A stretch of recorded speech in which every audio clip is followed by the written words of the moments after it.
सारे amazing take mantras के लिए सब्सक्राइब कीजिए भारद्वाज मंत्रा और प्रेस कीजिए बेल आइकन। नमस्कार दोस्तों, मैं यश भारद्वाज आपके लिए लेके आया हूँ भारद्वाज मंत्रा का एक और नया एपिसोड। और इस एपिसोड में हम लोग बात करने वाले हैं इन्वर्टर एसी और कन्वेंशनल एसी के बारे में कि ये दोनों एक दूसरे कैसे डिफरेंस है। तो चलिए इस नए टेक मंत्रा को शुरू करते हैं।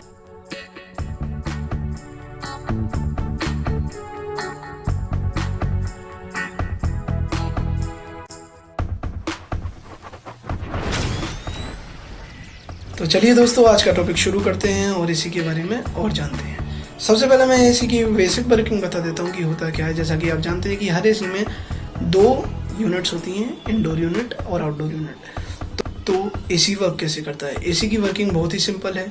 होता क्या है कि सीधे से आपके घर में आने वाली हवा रेफ्रिजरेंट के द्वारा कूल की जाती है। कूल करने का मैकेनिज्म क्या है कि उसके अंदर रेफ्रिजरेंट्स आते हैं। तो ये रेफ्रिजरेंट्स क्या करते हैं कि आने वाली एयर की गर्मी को एब्जॉर्ब कर लेते हैं और एब्जॉर्ब करने कंप्रेसर पर ट्रांसफर देते हैं। जो एयर होती है उसकी हॉटनेस रेफ्रिजरेंट में ट्रांसफर हो जाती है और रेफ्रिजरेंट अपनी हॉटनेस को कंप्रेसर पर ट्रांसफर कर देता है, जिसके द्वारा ये साइकिल बार बार चलती रहती है और आपको ठंडक महसूस होने लग जाती है। अब बेसिकली आज हम बात करने वाले हैं इन्वर्टर एसी और कन्वेंशनल एसी में से कि आपको कौन सा लेना चाहिए और कौन सा आपके रूम के लिए अच्छा रहेगा। तो चलिए आगे बढ़ते हुए हम बात करते हैं सबसे पहले कन्वेंशनल एसीज की। कन्वेंशनल एसीज में क्या होता है कि उनकी जो स्पीड होती है वो फिक्स्ड होती है। इससे मेरा मतलब क्या है? इससे मेरा मतलब है कि जो कंप्रेसर है जब स्टार्ट होता है तो वो अपनी 100% कैपेसिटी से स्टार्ट होता है और फुल पावर पे चलता है। इसी वजह से आपने कभी कभी देखा होगा कि जो वोल्टेजेस हैं वो वोल्टेज कभी कभी डिम हो जाते हैं। ये इसका कारण यही है, क्योंकि एकदम से कंप्रेसर सारी पावर खींचता है, यही इसका कारण है। तो फिर आगे क्या बात आती है? आगे ये बात आती है कि आपने सुना होगा कि एसी में ऑटो कट आता है। तो हमारे लिए ऑटो कट को समझना बहुत ही जरूरी है, क्योंकि ये फीचर केवल कन्वेंशनल एसीज में ही आता है, इन्वर्टर एसीज में नहीं आता। इस वजह से ये फीचर समझना बहुत ज़्यादा इंपॉर्टेंट हो जाता है। तो फिर ऑटो कट की बात करें तो ऑटो कट फीचर होता क्या है? जैसे कि मैं एग्जांपल देता हूँ कि आपने अपने कन्वेंशनल एसीज को 25 डिग्री सेंटीग्रेड पर सेट किया रूम के टेम्परेचर के लिए। तो फिर एसी वर्क कैसे करेगा? इनपुट फंक्शन वाला एसी कुछ इस तरीके से वर्क करेगा। सबसे पहले आपके टेम्परेचर जाएगा 25 पे।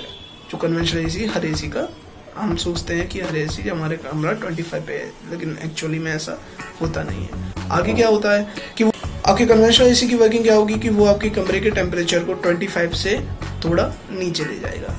एग्जैक्टली हम नहीं कह सकते, लेकिन अंदाजे से मैं ये कह सकता हूँ कि 23, माना कि 23 पे ले गया। अब आगे क्या होगा? अब आगे ये होगा कि वो ऑटो कट हो जाएगा, यानी बंद हो जाएगा। बंद होने के बाद धीरे धीरे आपके कमरे का टेम्परेचर फिर राइज होना शुरू हुआ, 25 पे आ गया। अब अभी भी एसी चालू नहीं होगा। अब माना कि कमरे का टेम्परेचर 27 हो गया। अब जो भी कंपनी ने टेस्ट कर रखी है अपने एसी में सेटिंग, उसी के अनुसार आपका एसी फिर से ऑन होगा और फिर से 23 पे लाएगा। 25, 27, 23, 25, 27 इसी तरीके से ये साइकिल चलती रहेगी और आपका AC bar bar on off होता रहेगा। लेकिन ये बात को ध्यान में रखिएगा कि एसी आपका 100% पे ही चलेगा हर बार। तो फिर इन्वर्टर एसीज में क्या होता है? अब इन्वर्टर एसी में इसके लिए, जैसा कि इन्वर्टर वर्ड से आया है, इन्वर्टर वर्ड कोई ये चीज़ नहीं दर्शाता कि उसके अंदर इन्वर्टर है। इन्वर्टर वर्ड ये बताता है कि आपका एसी वेरिएबल स्पीड्स को सपोर्ट करता है। इसका मतलब क्या हुआ कि वेरिएबल स्पीड्स पे, इसका मतलब है कि आपका एसी हमेशा 100% स्पीड पर नहीं चलेगा। इन्वर्टर एसीज की स्पीड चेंज हो सकती है और वो इंटेलिजेंटली अपनी स्पीड्स को कंट्रोल कर सकता है। तो वो कैसे? वो ऐसे होगा कि मान लीजिए आपने 25 डिग्री पे अपना रूम टेम्परेचर सेट किया। अब जैसे ही आप एसी स्टार्ट होगा धीरे धीरे अपनी 100% पावर पे आ जाएगा। उसके बाद उसका असली काम शुरू होगा और वो आपके कमरे को लेट से 25 डिग्री पे लेके आ जाएगा। इसके बाद क्या होगा? इसके बाद ये होगा कि 25 पे वो ऑटो ऑफ नहीं होगा। होगा क्या कि वो अपनी कैपेसिटी यानी अपनी स्पीड को कम कर लेगा। उसकी स्पीड कम होने के बाद वो उस रूम के टेम्परेचर को मेंटेन करेगा। इसका मतलब आप आनंदमयी कूलिंग का मजा ले सकते हैं, ना कि कन्वेंशनल एसीज की तरह अनकंफर्टेबल कूलिंग का एहसास होगा। आपको कभी कभी कन्वेंशनल एसीज में लगता होगा कि कभी तो रूम ज़्यादा ठंडा हो गया है और कभी ज़्यादा गर्म है। इसलिए ही ये एक एडवांटेज है इन्वर्टर एसी का, पहला एडवांटेज है कन्वेंशनल एसीज के ऊपर। ठीक है, तो अब अगली बात आती है, इन्वर्टर एसीज होते हैं वो वेरिएबल स्पीड से चलते हैं और अपनी पावर को लो कर लेते हैं जब टेम्परेचर अटेन हो जाता है। इसे हम समझ सकते हैं कि उनकी आने वाली आवाज़ भी लो हो जाती होगी।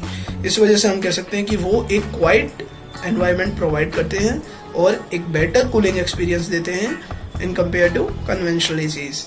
जैसा कि मैंने बताया, जो कन्वेंशनल एसीज होते हैं वो ऑटो ऑन ऑफ के प्रिंसिपल पे वर्क करते हैं। इसका मतलब कि जो आपका एसी है वो बार बार या तो ऑन होगा या ऑफ होगा या ऑन होगा या ऑफ होगा।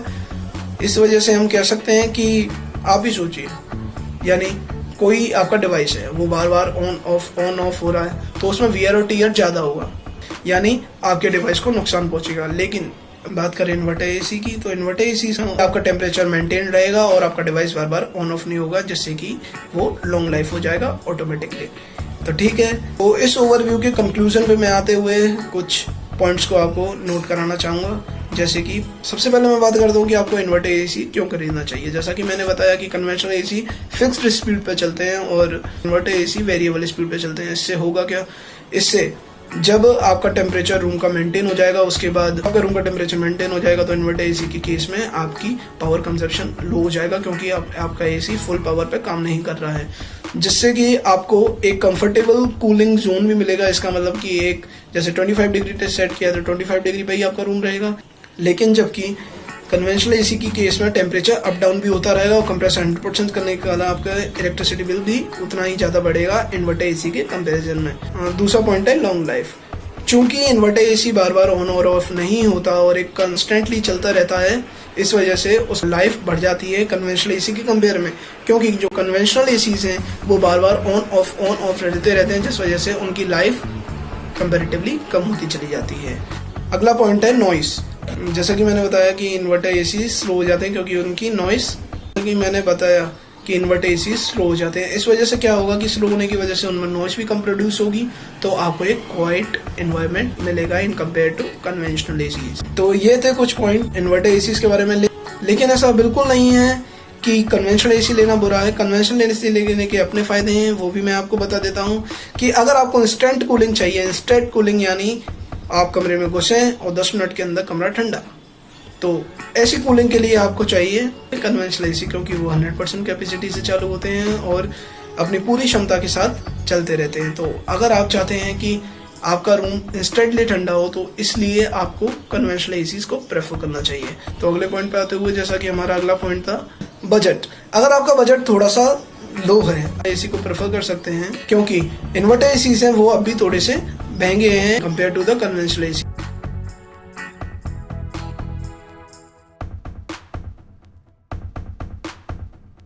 उम्मीद करता हूँ दोस्तों आपको ये वीडियो बहुत पसंद आई होगी और आप भी समझ गए होंगे कि आपको अपने बजट के हिसाब से कौन सा एसी लेना चाहिए। जाने से पहले इन दोनों वीडियोस को जरूर देखिएगा और बीच के सर्कल पर क्लिक करके सब्सक्राइब कर दीजिएगा और कमेंट बॉक्सेस में मुझे बताना ना भूलिएगा कि कौन से एसी को आप लेने वाले हैं। नमस्कार।